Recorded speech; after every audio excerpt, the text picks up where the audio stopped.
My name is Ravi, and welcome to the It's Not That Serious podcast, a space for mindset work, spiritual growth, and the lessons I'm learning through healing, travel, and self-discovery. This is my open journal, and if you're looking for inspiration, come along and let's grow together.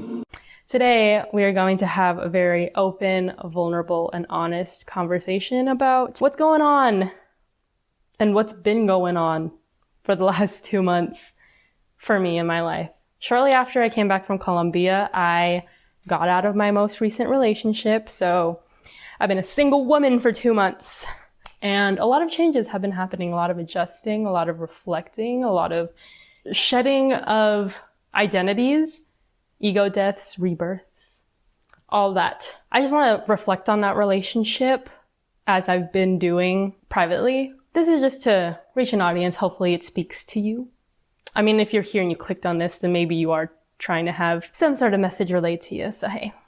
But yeah, we're just going to be talking about that breakup and the adjustments and growth that's been happening for me. And the reflections that have been going on have all been around anxiety versus intuition, understanding the role my anxiety plays in my life versus when I am having that like intuitive voice speaking to me, and the difference between anxiety and intuition. One is soft and one's loud and scary. The last 2 months, I've also been trying to figure out who I am as a person independent of another person. So coming back home to me and what feels good for my inner child and where my higher self is taking me and how it feels good to feel in alignment and be in alignment. So with that being said, let's jump into it. So I don't want to talk too much about the relationship, just for the sake of the other person, respecting him, and just to speak on the general gist of things about the relationship. So basically, our relationship seemed to have been perfect on paper. Our compatibility in terms of how we work together, our lifestyles, values, beliefs, and where we wanted our futures to be career-wise and just like personal achievements. And a lot of our friends did say we could have been compatible and that seemed that we were compatible. However, on paper, what it looked like is not how it felt like. And it's definitely not what my heart wanted. But in this situation, I was feeling a lot of anxiety throughout our relationship. And that was not because of him. Like, there was no pressuring or anything like that. It was more so he was ready and willing to date and I wasn't, just because we had so much history of being friends. And I at least felt more of a friendship than a romantic relationship. So internally, there was just like so many alarm bells ringing in my body, in my mind. And it was just really hard for me to be present with anything I was doing, like whether it was with him or without him. I was just feeling a lot of anxiety. And this isn't to like slander the relationship or slander him or anything like that, because it was not a toxic relationship whatsoever. It was very healthy, communicative. We talked about all the problems we were feeling. And obviously, if we had more work to do in that relationship as a team, it wouldn't have ended, but it obviously ended because I saw that there was nothing else to be done. A whole year went on and I was just feeling anxiety the whole entire time, just because I couldn't fully put myself in the relationship no matter how much I tried. And it gets to a point where after a year of being on and off, and then like several months towards the end of actually being on and like committed and boyfriend and girlfriend, obviously if you can't get to the point where, okay, I feel that I'm in this with this person and like I have a lot of love for them and care for them, but if I can't be there and it's been a whole year, then there's no point in wasting our time. Especially for me, I was just feeling so much anxiety and just so much energy being drained and sucked out of me because I was trying to force myself in something that I knew deep down wasn't for me. So in times like this whole situation, I feel that I was ignoring my gut feelings, like my intuition deep down, the deep knowing that this isn't what's for me, but I was trying to rewrite the story and trying to make it happen because I knew he had a good heart, and I knew that like, on paper, and even our friends see it, that we are and can be compatible. I was thinking that, but even though that's what I thought would have worked and could have worked, what happens internally and the deep knowing and intuition telling you that that's not for you, that's what was causing a lot of this disruption with me and being able to be present and work on myself while being in a relationship with somebody. And it wasn't even that this was the first time it's happened to me. Like, I've had a relationship prior to this one where I also felt that. So it was definitely a sign from the universe to stop repeating these patterns. But yeah, like, I was trying to justify things for myself. I was trying to rewrite the story. I was trying to convince myself and fit myself in a position and fit him into my life in places where it just didn't belong. My internal compass was literally screaming at me, like letting me know this is not for you. And I was still trying to make it happen because he is a great guy. Like he was amazing and all that stuff. But it was just, even though things seem like they could be perfect, even though it could have been right and it could have been a fit, if it's not meant for your heart, it's not meant for your heart. I'm learning that my body is telling me and guiding me where to go, and all I have to do is just listen. Because in this relationship, I did feel very misaligned. I felt myself shrinking myself a lot in like situations in general, like situations that didn't involve him at all. Just me going about my life, going about my day, but me making myself smaller and quieter just because I felt like my frequencies, my vibrations were just off. Like everything about me was just off. I was vibrating at a low frequency. I was constantly anxious. I was just sad. I'm learning that's how things are. That's how I've reacted to a lot of things that have been misaligned for me. Even like at a job I had, it wasn't aligned with me. And that same situation is exactly how I felt these same feelings. So this is all to say that I knew deep down my intuition was telling me one thing, but the reason why I was having so much anxiety is because I wasn't listening to the intuition. Intuition is the very calm, quiet, and safe voice that I hear. And the anxiety is something else that's like telling me that something's off, something is wrong here. And it's like my body and mind going into fight or flight. I've been able to distinguish the two in the last 2 months just because, like I said, this isn't the first time it's happened to me. It's happened to me in another relationship. It's happened to me in group settings. It's happened to me at my last and only full-time job where things just did not feel aligned. And what anxiety is not even just like a mental thing. It's not just like a mental, oh my God, like things are wrong and blah, blah, blah. But it's also a physical thing, like feeling lethargic all the time, feeling the tightness in my chest, the heart beating so fast, sweaty palms, red flush to the face, and like kind of just feeling that adrenaline kicking in and stepping into that fight or flight feeling, that fight or flight response. I was actually starting to read this book called Thriving with Anxiety by David H. Rosemarin. And right away, like in the first few chapters, he mentioned how your anxiety is like a smoke alarm, and that when there's a fire or smoke in your house and the alarms go off, that's actually a good thing because that means it's functioning. It's there to protect you and make sure you don't get hurt or die in the extreme cases of things. And if that fire alarm was not to go off when there was a fire or smoke, then that's actually a bad thing. You want to know that it's working and functioning the way it's supposed to.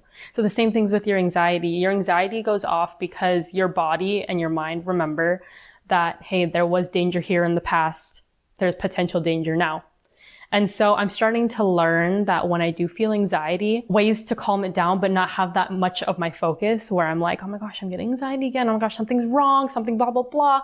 And just like really seeing anxiety as a bad thing, because I think that's also what the book's about, that we are so quick to say anxiety is a bad thing. So when it comes up, we shame it, and that actually makes the anxiety worse. And so I've been learning to accept that anxiety. I do have pretty bad anxiety at times, and it's about the most random things. It could be like social anxiety. It could be anxiety about myself. I could be very self-deprecating about a lot of things. And I get anxiety in like every relationship or situationship I'm ever in. I'm starting to reflect on it and kind of ask myself, okay, what is my body trying to tell me right now? Instead of trying to shame it and be like, oh my gosh, I'm getting anxiety. Oh my God, I'm back at it again. What is wrong with me? Why is my anxiety doing this? But instead trying to work with it. Like, okay, something's happening here. What is my body trying to tell me? And then learning from it, accepting it. So this is all to say, I'm learning that my body's not trying to sabotage me. My body is actually trying to protect me, and kind of thanking myself for it and showing more gratitude and love in that area of myself. Anxiety is not a bad thing. The more I have reflected on the times I have felt anxiety and the times that it now comes up, there is a change in how I react when those feelings, those physical feelings of anxiety come up. And intuition in situations where I knew I shouldn't have gotten in the relationship, I knew my mind was telling me what to do, but I just kept ignoring it and pushing it down until it made itself louder and louder and louder. And that converted itself into that anxiety, those anxious feelings. I'm still trying to figure this out and listen to what's happening, but there will be like these little voices. I swear I'm not schizophrenic. There will be these little voices where I'll be on my phone and I can hear okay, like it's time to stop scrolling. And those times where I tap into that and I listen, so I actually put my phone down and I go off and do something else, I never regret it. I always feel so much better when I do what that little voice tells me to.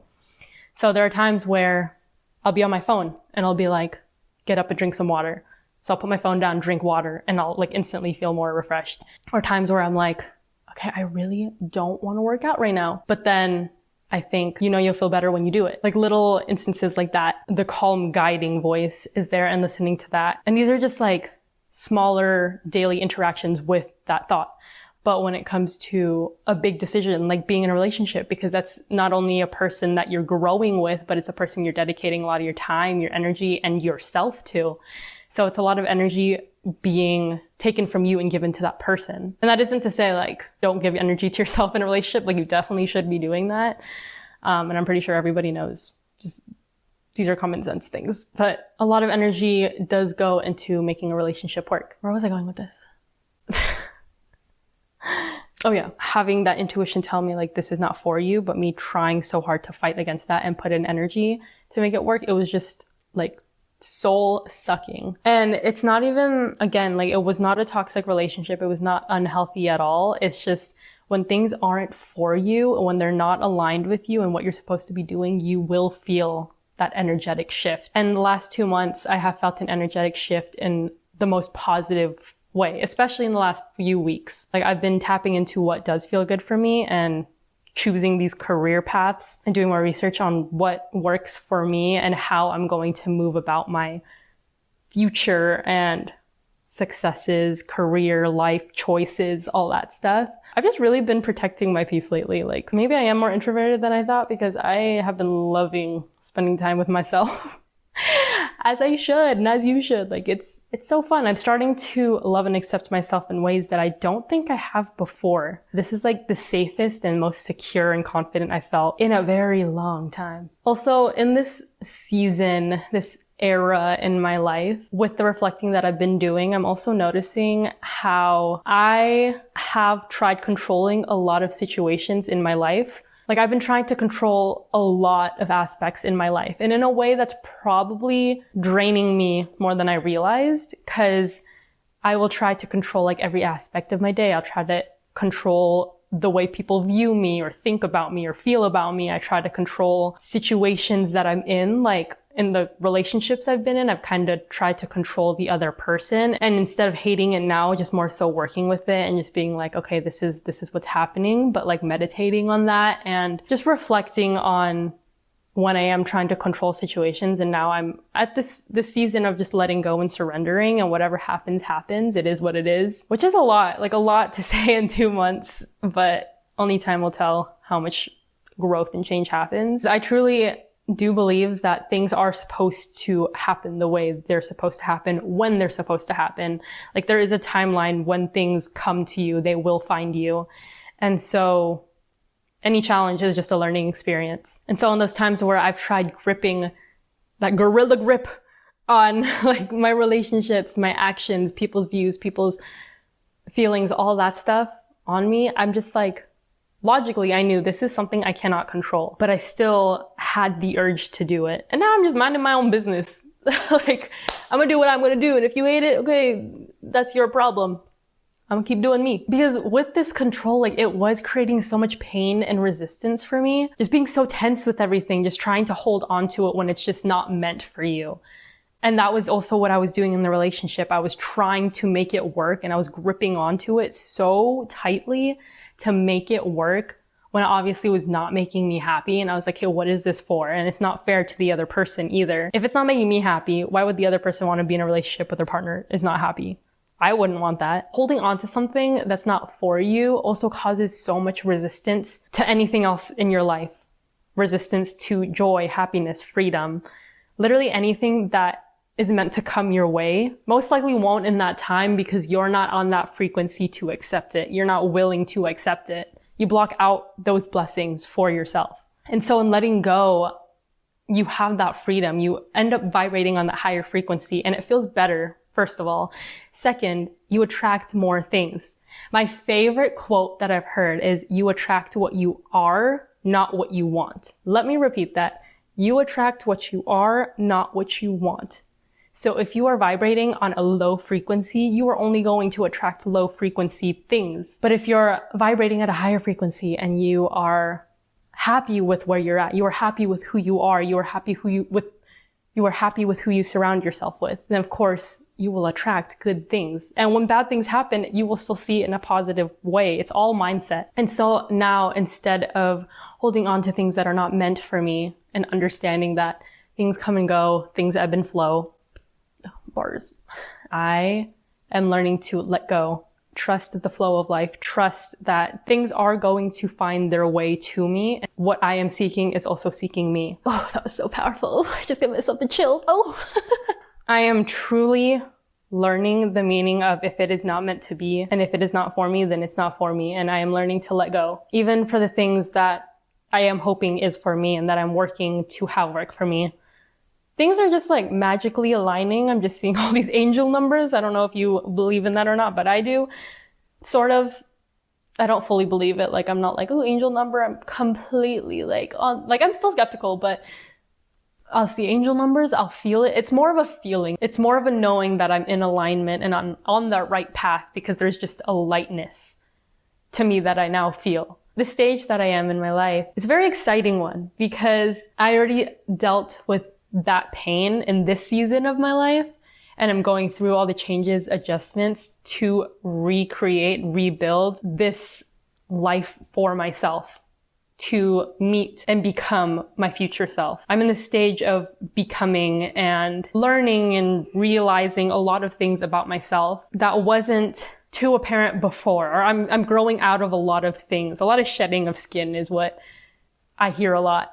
And I feel like it's very applicable to this stage in my life. Also, when I was in Colombia, there was a lot of things I was noticing with other people, the friends that I was with, these interactions just happening around me and what I was learning about other people. A lot of inward reflection was happening on my end, to where I knew there were some changes I need to make when I came back home.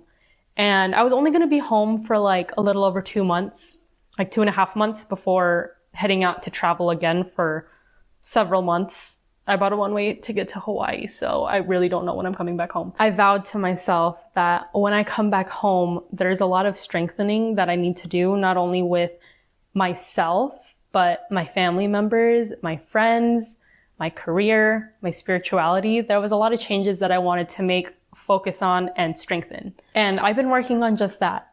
I knew I had drawn myself away from that for the sake of working on something that was not meant for me, and that was just draining so much of my energy.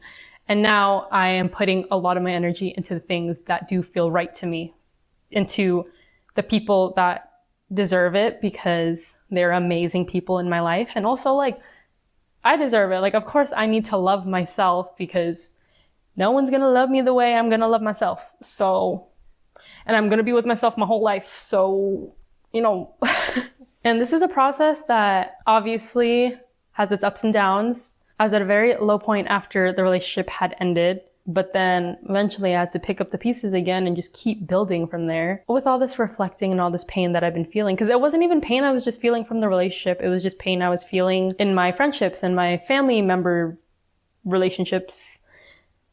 And with myself, like that deep sense of loneliness and pain, regret, self-sabotage, all those things were starting to come up, especially like heavy on the loneliness. And then it just gets to a point where, one, I'm tired of being sad. Two, why am I feeling lonely when I have my own company? Like, I'm my own best friend. You gotta smack your own ass, I'm learning to trust myself, to listen to that intuition, to thrive with that anxiety and listen to what it's telling me, to see what is not aligned with me and what I need to let go, because I'm making room for what does align with me.